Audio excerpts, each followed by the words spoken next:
Shrimati Supriya Sule ji. Much. I stand here to speak against a very long and tiresome budget, which we all heard. And even unfortunately, I don't know on what note has this government brought this budget. It was a tiresome exercise hearing the speech, and this debate has been one of the longest debates, which has maximum breaks, I think. We've been preparing for the last 4 days, and finally we have an opportunity to speak on the budget. I would like to I think the economic survey, the vision of the finance ministry seems to be a bit hazy, because the economic survey says one thing and the budget outcome says something. The economic survey, where they have quoted Kautilya, says the root of wealth is economic activity and its lack of bringing material distress. In the absence of fruitful economic activity, both current prospective and future growth are in danger of destruction. Now, when this is the one side of the vision of the economic survey, the entire budget seems to be, I think, a document which seemed like a vision of a party or a government. Because it is very interesting, because first of all, a budget, normally what I understand, is only for 1 year. Most of their commitments were about 5 years and 10 years. And when the Treasury bench spoke, it was very interesting, because I think they're actually living in a bubble, absolutely away from reality in a fairy tale world. Because most of the targets that they were committed to, or what came from Treasury benches, were numbers which are absolutely unrealistic and unreal, giving the fiscal health of the situation. Actually, the budget has exposed the failings of this government when it comes to fiscal health. The fact is that the government seems to have run out of revenues completely when it really needed it the most. Talking about 5 trillion economy, the Treasury bench was talking about a $10 trillion economy. I mean, I think especially coming from them, I just wanted to ask them one humble question, is to achieve $5 trillion economy, what is the growth rate is required? And you all are talking about 10. We are barely not even crossing 5 with all the numbers that they are giving. It's absolutely worrisome for the commitments they are doing. They are very proud of the insolvency code. It's a very good thing. If the government is going to get NPS going, people are going to pay back. It's a wonderful thing. I'm really happy to hear that. We all supported it. And if it's going to be a fair and an equal marketplace, we support any such reforms which are in the interest of the economy and development of the state. But there was a word he used, velocity of resolution has really got up. I just want to like to ask the Honorable Minister who's here one humble question, that you're very proud of your insolvency code. There's a company called Alok Industries which was taken a loan of 49,000 crores. They paid back 4,900 crores. So the haircut was of 90%. You can verify this. I'm giving you all this information from the newspapers. Then they want to do a bullet train, which is something which came about 4 times. The bullet train is in my state, sir. I want to ask this government that you want to do a bullet train, wonderful. Are you going to entirely pay for it? Because the land acquisition, when they were in power 5 years, nothing has happened. Instead of that, in the railway, where Dombivli, Kalyan, Thane, which is the maximum number of people who use their rail lines, you've really done nothing for it. So you are again in that fairy tale mode. It's like Cinderella. These things happen only in fairy tales. They don't happen in reality. So bullet train is like that. They keep committing about it. They've not even acquired 1 acre of land for it. And there is huge stuff. And there are 7 people who die every day on Mumbai suburban railways. Imagine, sir, 7 people die every day. There's not a mention of that. But the bullet train is there, which is again in their fairy tale mode. The Honorable Minister talked about capital expenditure, the feel-good factor. I don't know how they are feeling good, because our markets reacted. The market crashed 1,200 crores when we were sitting here, 1,200 points when we were sitting here for 3 hours, 47 minutes. After much recovery, it recovered, but it finally closed at minus 450. So from 1,200 to 4, but it's still closed at minus 450 points. So I don't know what feel-good factor this government is talking about. Another thing that they talked about, all the sectors are doing well. The Honorable Minister of Finance, Mr. Thakurji, talked about how well the economy is doing this morning. I was really happy to hear that. It's again the fairy tale mode. And they're living in a make-believe world, because I don't see any of that really happening in reality. I come from a producer state. Maharashtra has probably the largest investments, especially the district that I come from. Well, be it the telecom sector, be it the auto sector, the realty sector, all the core sectors, be it coal, are all in the negative. So I don't know where we are getting the data on the field vis-a-vis this data where this government is getting. He talked about banks. I was very happy that he said that the banks were doing exceptionally well. I take this opportunity and humbly request the Honorable Finance Minister of State that the Punjab Maharashtra Cooperative Bank is under a lot of distress. We have asked for help from the central government. Yes, it is a multi-state bank. I do understand it is partly a state subject, but the Ministry of Finance from Maharashtra has written to them asking RBI to give a clarification and help us, because it's not only a bank which is in Maharashtra, it's in 6 other states.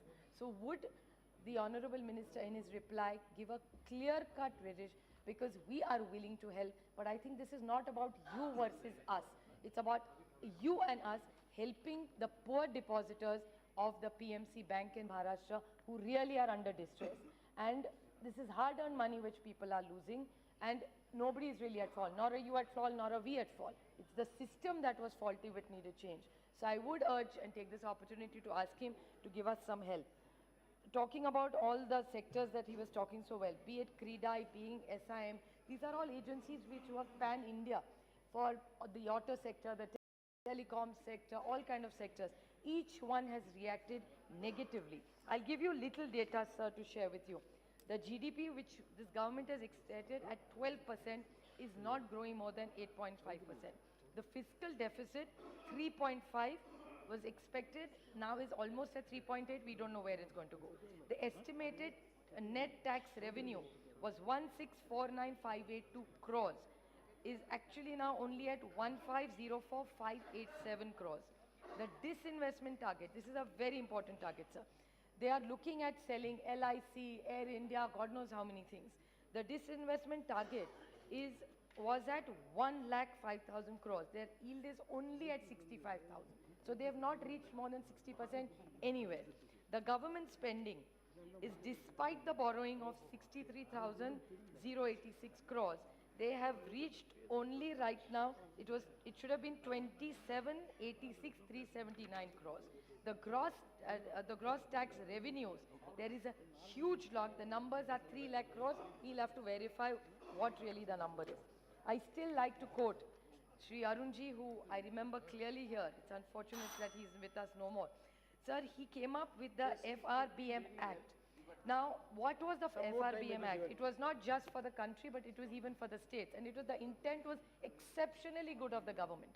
And what was it for? It was to control deficit, have good fiscal discipline, and even limit the states so that nobody overspends, so there is no bankruptcy. And the reason nobody needs to be bankrupt, because all our social sector programs, be it healthcare, be it education, gets affected when the economy slows down.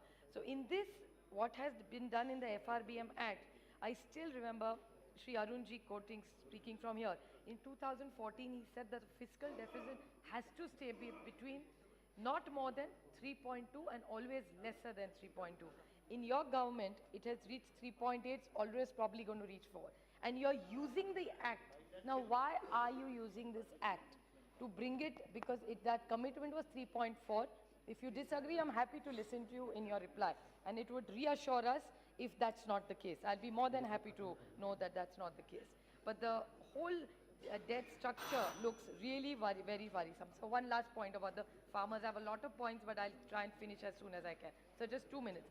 For the farmers, you talked about doubling incomes.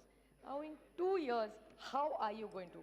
The 16 plans that you made is a wonderful plan. It's again the fairy tale moment. It sounds wonderful on paper, but it's not going to happen, because that whole 16 measures were like a long laundry list.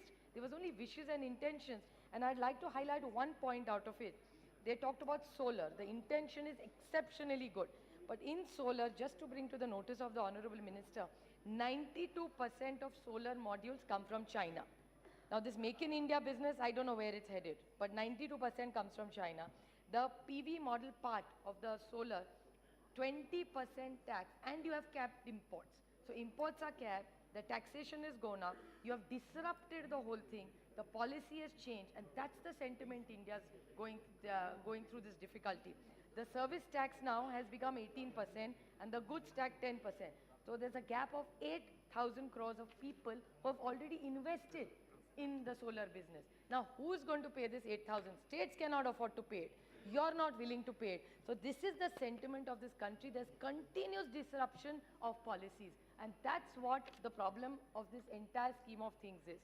How are you going to mobilize the finance? Who are the investors? Who are the startups? How is this going to do? Another very good intention is zero budget natural farming. Very good step. Very happy to have organic things. But where is the yield? Organic farm, very wonderful thing. We all grew up eating organic farm. conclude. Can you just quickly tell us what this is? Two last very short points which I really need a clarification because I come from a producing state who is suffering because of the slabs of GST. Two big major mistakes they have made. GST, they made slabs. The same thing they're doing in taxation again. Multiple slabs. You put everybody in a slab. I don't know which chartered accountant's life has become serious. At least the one who studied with me are not sounding very happy with the situation. But the cess and the surcharges, sir, so much cess is collected. How come we don't get it for education in our states? Because they'll say, oh, it's in a kitty. Then if your kitty is doing the same thing about Narega, my friend Kani Moliji talked about Narega earlier. Somebody said, oh, it is very demand-driven. Yes, it is a demand-driven program.